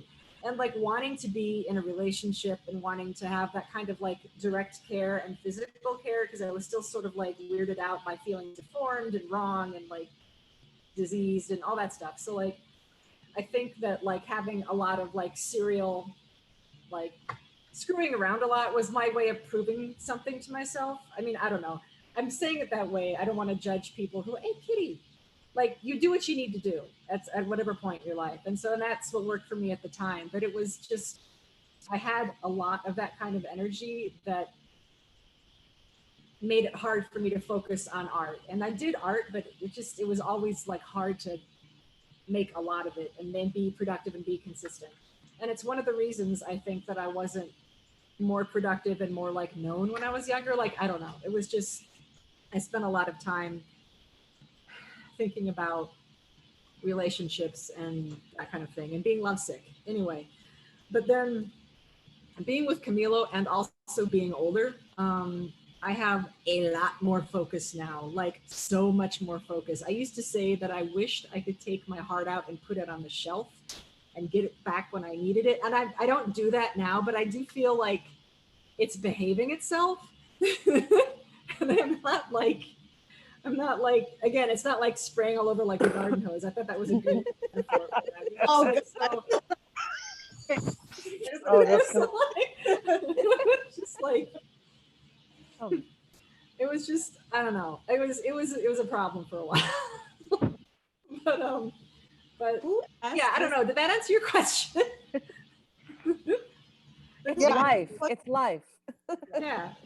Being in a stable relationship where I feel loved and supported and I trust my partner and we can talk to each other and be like physically affectionate and know that we're there for each other. It's just like, it's a relief. I don't know that it's like that doesn't always happen. You don't always get that. And I'm very lucky to have that. But yeah, it's just, it's helped my art. It has. So yeah. I remember before. Yeah. Who asked this question? Robert. I went to the bathroom, I came back and I was like, whoa. well, you missed the spraying like a garden hose, but yeah. Oh, I know, I heard that part. Oh, okay. It's probably the best metaphor for that I can come up with. Yeah. It really was. Like going everywhere. Could you just turn it off? Could you just do that? Going everywhere. Anyway. No, I mean, it's kind of honest. I mean, it's refreshing to hear somebody being honest about, sex and seeking out sex. So it's refreshing and it's honest, and I'm glad to hear it. So. Yeah, it was. Anyway, that might be another interesting comic to I don't know. Mm-hmm. Some of the characters in Freak's Progress, definitely there will be some discussion about that. Like the character arcs will be a lot of some of that anyway. But yeah, people are asking really good questions. That's interesting because I was thinking about love in general, and as an artist, being a frustrated artist and being young or being, first of all, another compliment to AnySquared. This is the first group I've ever been involved in that I had intergenerational friends. I have 14-year-old friends, I have 12-year-old friends, I have 50-year-old friends, I have 6-year-old friends. And Gretchen and Tracy and Steve and David and like all these other people too are my first friends that I have where we all take each other seriously and we can respect each other too. And not kind of, I'm coming from a place where it's just like, I'm older, whatever I say goes. And with y'all, it's just like a, hey, we're together in this. I'm a person, you're a person, let's talk. And it's one of the most beautiful spaces I've ever experienced that in. And it's the first space I experienced that in. So thank you for being like a person. Awesome. I'm going to say, I'm super happy that we're an intergenerational group, and there's a lot of different people who float through our group and come through at different times. Gretchen is one of them. Also has her own groups. So that's awesome. I think it's really important. It's weird that our society is like that. It's sort of like we must divide society into all these different subgroups, because God forbid you all talk to each other. Like, so that's another thing I've thought about lately. Being a teacher is like stepping into the elder role, basically, the mentor role. Like elder feels like not ancient, but just like, you know what, you have things to say and you should say them, and it helps. And so, and it actually maybe makes you take yourself more seriously. I don't know. It's just like, I think I'm finally there. That's another thing about being older and being in a relationship. And I'm like, I'm good. I can. Yeah, you know yourself. What's your, as a teacher, Professor Hasse? I like doing that. It's funny. Oh, by the way, I met Edgar because he was in my class at IABT like a million years ago. He was a video student of mine. Yes, I am. And now he's a professional at University of Illinois Medical Center. Yes. Well, yes, I am. Well, as a teacher and professor, while being this intergenerational person that can like have communication across the board, do you feel strange when people come to you as that like higher level of person? Like, yeah. I mean, on the one hand, it's weird, but on the other hand, you want to respect it, because if people are asking you for guidance, then take it seriously. Try to do that, but it's weird, because it's just like, I mean, first of all, especially in this society, like being older tends to be seen as being less than. It's not as I feel that that's changing, and I'm trying to look at it differently too. But yeah, it is weird, because also as you get older, you realize that you don't ever have all the answers. And sometimes it feels intimidating that maybe I'm going to say the wrong thing or whatever, but you can give guidance and advice contextualized, and not just say, this is the only way to do it, but just be like, hey, here's what worked for me, look into this, whatever, in a way that like provides the benefit of your experience and the context of your experience. I also find that looking to younger people for advice is great too. Younger people as mentors, because I mean, partly because that like the world is changing. It's always been a good idea, but the world is changing so fast now that we all live in different parts of it, that it's good to like check in with people who are in different areas and you can like find out what's going on over there. I'm trying to do that with my students now, like, because it's all virtual right now. And I could easily never meet them, but I'm trying to do, or I've been doing individual meetings with them so I can at least see their face and we can talk. And then I find out stuff that I would never have known otherwise. So, and like what their realities are on the other side of the computer screen. So speaking about your students, okay, now my questions are starting to flow. But speaking about, because I started. Right. I'm gonna leave. Thank you for nice your to talk. see you, Natalia. Yeah, it was nice It's seeing nice you to guys. see you. Thanks for your excitement about the robots. Yeah, I look forward to everything you do. Thank you. Bye. Good night. Looks like she's all of us young lady artists are your Good night, biggest. Gretchen. I have to go also. My kids have to go to bed. We're gonna finish up with Tati's thing.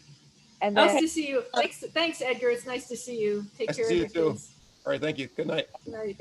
Edgar has like, I think his kids are like 4 and 5 or something. So I respect that you came tonight. 4 and 8. 4 and 8. Sorry, I'm losing it. All right. Good night. Good night. So we're gonna, after Tati's question, I think we're gonna wrap it up. That sounds good. Okay, my bad. Go ahead. Go, no, go, ahead. ask your Totally question. Okay. Do you feel like with your students, if they have different types of backgrounds, do you have to switch up your pedagogy to teach them individually at all? Does that make sense? Yes, it does. And I thought about that, and that's hard to do when it's like a whole class. I mean, if it's in some ways, virtual teaching is kind of working for me because it can be more individual sometimes. You can tailor stuff a little bit more because you can do breakout rooms to talk individually, and like, I don't know, but actually, yes, sometimes yes, but only ever slightly. This is hard for me to speak about in a great deal of detail. I know that I've thought about it and tried to do it and tried to relate. I mean, a lot of the times, like what resources do my students have access to? Like not only just physical resources, but like what time resources do you have? What is your family life like? And especially when we're doing Zoom stuff, I can sort of see what their home environment is like. And it's just like, okay, what kind of materials do you have access to? What, like, you're a nursing student and you're working crazy hours. Like, what can I expect from you? You know, and I don't want to make demands that are just stupid, that like set you up to fail or whatever. So, yeah, I mean, I guess the short answer to that is yeah, I try to, but I also try to be like consistent in what's expected of them. That's another thing I learned this last semester. I was like super lenient because of the pandemic, but then like a couple students ended up handing in everything at the like on the last day, and I'm like, why did I do this to myself? It's just stupid for everybody. So that kind of stuff you have to be consistent about. But anyway, did you have to learn the consistency of teaching? Did you have to learn based off of teaching over time to be like, okay, I need to just stick to this rubric in general? Yeah, something that's weird about teaching college is, for the most part, we don't get teaching classes. We just like it's different if you're going to do K-12. You do art ed or whatever, but like teaching a college class, it's like, good luck. Like, I mean, and you sort of base it on the classes that you've been in. And sometimes if you've been a teaching assistant, that helps too. But then also, and then like trying to get a hold of other people's syllabi and everything. But it's like, you're kind of on your own. You got to like wing it a little bit. And sometimes it works and sometimes it doesn't. And so, you know, you're constantly honing like what you're doing and like figuring out. Like this semester, I have a class where I check in twice during the week, and it's the same class, but it's just like we decided when our meeting times are going to be. And the first lecture I do on Tuesdays, and it's sort of rough, and I figure out what works and what doesn't. And then the second lecture is on Thursdays, and it's the same lecture, but it's like better because I figured out like what works. And then that's the one I record for everybody else who can't make it. And so I don't know. That's like a real-time example of that. But yeah, you do learn what works and what doesn't. And also, like I've been teaching in some form since 1999. I didn't know that. Yeah, I mean, I taught English for a while. What?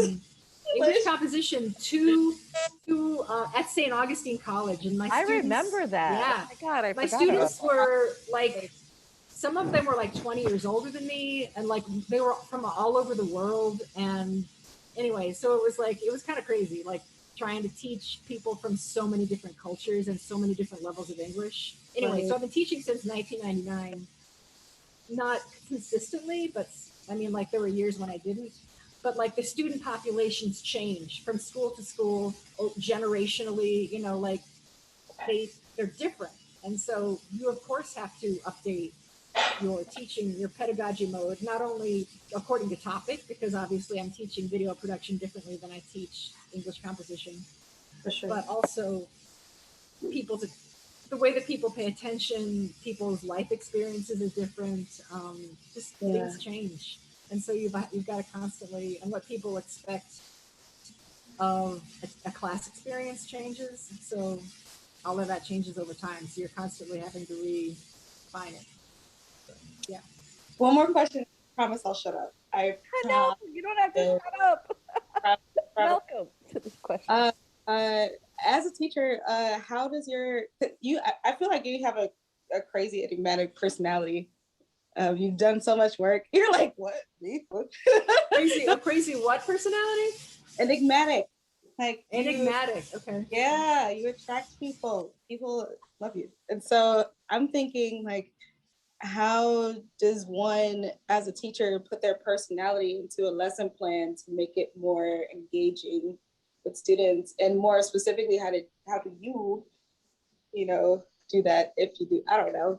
I'm just asking a question. It's something that I kind of think about. Like I want classes to be student focused.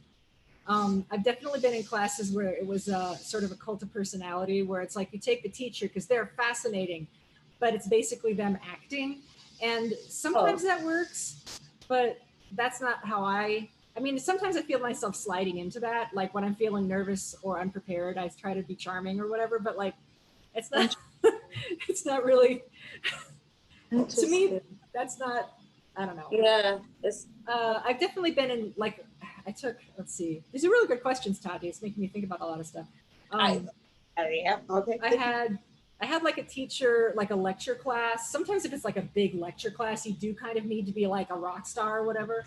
I guess, because it's not like you can be one-on-one with people. There was a guy who it was Bible seminar that I took at University of Iowa. And the guy was a great teacher, but he had a whole spiel that he did. Sure. And that was like his presentation or whatever. But for me, when it's like a studio course, I really try to be student focused. And if any way it's about me being engaging, I try to show them like, here's my work, here's what I do. That's how I can help you. Like, that I know what I'm talking about, but I don't try to like focus too much on like, here's my work. It's just more like for my writing for artist class, I'll be like, well, here's this application that I don't know whether I actually got the grant yet, but here's the things that I went through to write it. This is what I experienced. This might be helpful to you. And just to have them again, see that I've actually also done this work.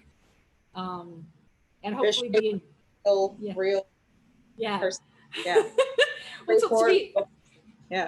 To be engaged with like the practice, like how can I help you figure this out? I guess that's what, and also to be approachable, but also be the grown-up who can fail you if necessary. Just like, I'm really nice, but you need to hand your shit in on time. I like the laugh. Because nobody has time for that. I'm gonna take this off too, because this is great, but it's hot. Okay. But anyway, real quick. So yes. Yeah, go ahead. Carlos wanted to say something.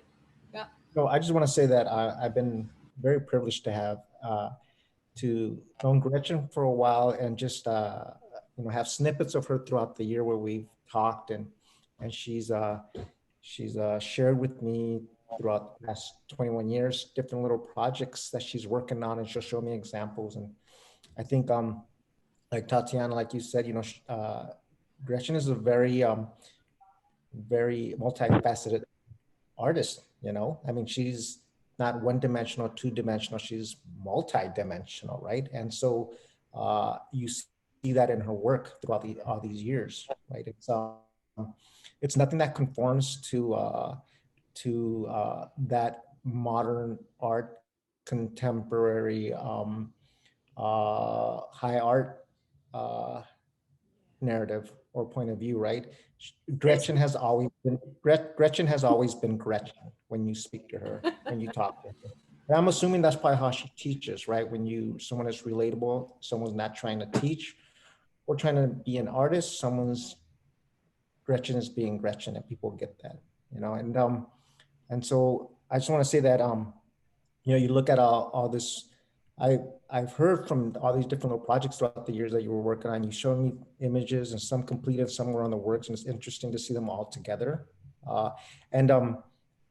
And it's what I really appreciate is that like many artists tend to try to go a certain direction with their work, or try to shape the narrative of their work so that it fits into whatever broader point of view they want other people to see it. But I think in your case, it seems like it's always you reaching out to different parts within yourself and just investigating and whether it's sculptural, whether it was performance, whether it was drawing, whether it was video. But these are like you really, just dug deep and just continued in those explorations. And then what we see now through all these years is like how all of that just works together somehow. Like it is all part of this Good. one artistic machine, right? And I think that's a lot of artists are taught to not go in that route, right? They're taught to hone in on something and go in that direction. And then they next thing you know they Because get it's up. more marketable. Yes, and then they end up getting more end up getting trapped, right? Later on. And I think That's hard.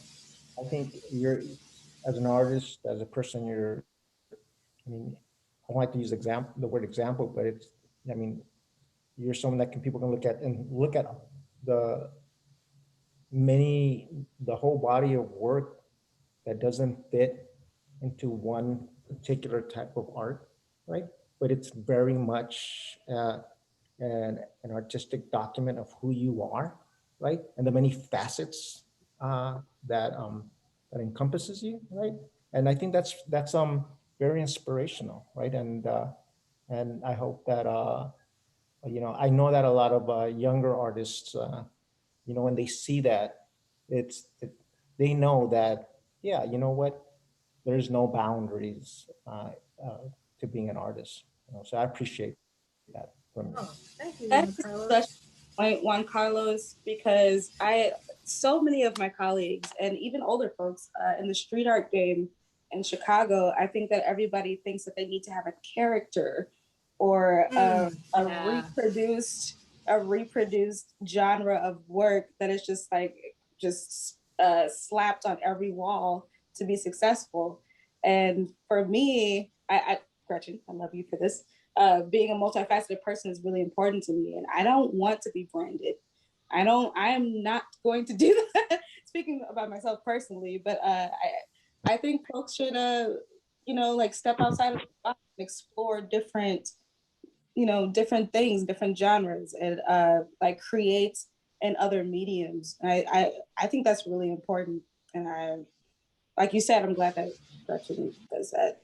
That's super important to me because I feel like I haven't, as a young artist myself, I haven't exploded yet because I don't have like a character that I've been just slapping all over the city or putting on t-shirts and all this stuff. But, nobody wants to be a brand. We're not a singular person. That's There's so 8 hard. people inside of you. Totally. It's different types of things and avenues that I want to explore. And it's really cool to see artists be successful and explore that, especially in this city too. I find that at least in like the young part, the young sector, that it's kind of like, dog eat dog world. You eat for yourself and you like keep it in this box for yourself box. And we can like share each other's things and support each other. But at the same time, I feel like mostly it's just like I'm here on my own. It's very like an on my own kind of thing in Chicago. I don't know why. That's just how it feels. But exploring different mediums as being an artist is really important to me. I'm glad you said that because I feel that. Yeah. There's something that, I think this is a concept of Buddhism, and I'm not a Buddhist, but I like the idea of beginner's mind. And when you're doing something that you haven't done before and you don't have anything to prove, it's kind of nice to do that, and just that you find different ways of doing things in new mediums that you hadn't really thought, because sometimes when you get like solidified into like how you do things, it just sort of stays. Yes. And you just keep repeating yourself, and it's just sort of like, this is not why I became an artist. So then it becomes about money and work, and the art isn't even art anymore. It's a reproduction at all times. So that's why I was just going to say that I think that's one of the benefits of aging. And especially if you've done a bunch of different things in your life, like you have, Gretchen, and I've been similar, that all of those things, I think, combine to make your art richer. Unless if you just, oh, I'm going to be an artist, I'm going to do one thing.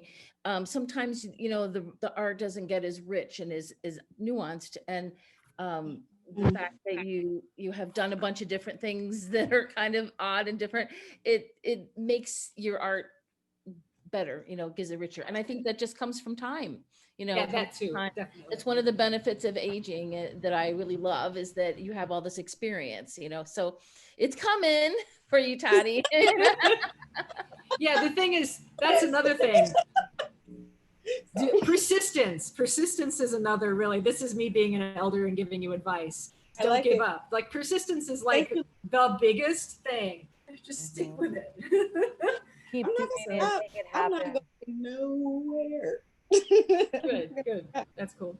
It's really beautiful to hear from older folks to be like, aging is cool. I'm like, I like that. There's so many young people who are just like, I'm turning 30. I'm like, that's a blessing. like that's great. Your crow's feet are your sometimes experience. Like, come on. At 30, give me a break. I know. Like, I asked Camilo one time, I was like, oh, Camilo, remember when 30 seemed old? And he's like, no. I'm excited for my One thing life. that one thing that I've every time I would get when I turned 40, they were like, when I turned the age of 40, people would make a point to go out of the way to tell me, 40 is the new 30, right? And I would vehemently fight them and said, no, I earned those 10 years. Don't take them away. Those I fought those 10 years. I and worked. Very well You earned. worked. Well, I'm very much excited to grow as an artist. Got lots of things planned. I just want to kind of resurface back to the intergenerational space that Tracy has held, because I get to talk to folks like y'all, all of you, and just have a conversation and learn a little bit, and have an equal ground of understanding with the theme and stuff. It's important. This is important. Yeah, that's why so many young artists look up to me. Freshly, you have no idea. Me, Helen, Squeak, Natalia, Mario. That's really good. Thank you. I appreciate that. It's like I need some of that. I don't know. It's good to hear, because so many times you feel like you're creating a vacuum. But anyway, yeah.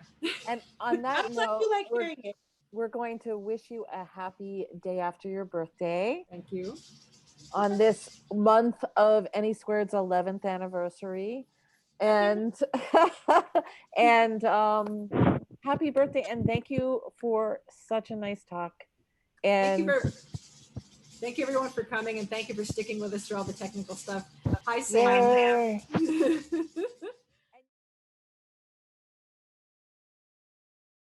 Check social media for future Zooms and future streams.